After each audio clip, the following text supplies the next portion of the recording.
Rise and shine! Mga ka-RSP, swerte ba ang Thursday mo? Tara, alamin natin ang horoscope of the day mula kay Master Hans Kua.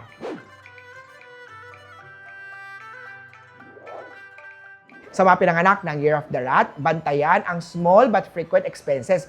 In time, lalaki ng lalaki ang mga maliliit na gastusin yan. Kay Ox na tayo, solid ang stamina with positive vibes ngayong araw. Balancing meal at rest ang kailangan. Hydrate well, mag-ingat sa pagka-drive dahil prone ka sa aksidente. Kay Tiger na tayo, magandang araw para i-correct at i-revise. Maglagay ng metal na item sa desk para focus ang energy mo.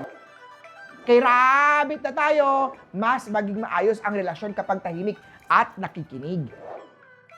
Kay Dragon na tayo, umiwas sa pagkain na late, maaaring makaapekto to sa katawan bukas.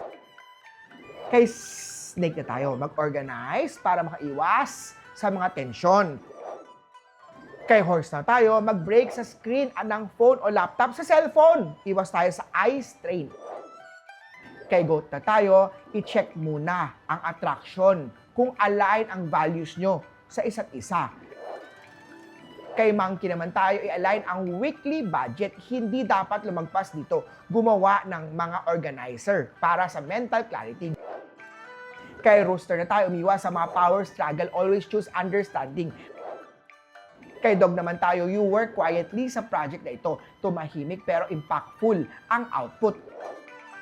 Kay Year of the Pig naman tayo, pacing is the key. Iwas overexertion. Muli po, ito po'y gabay lamang mula kay Master Hans. Nasa inyong mga kamay nakasalalay ang inyong tagumpay. Kaya always sa ating positive at i-manifest ang success. Mga ka-RSP,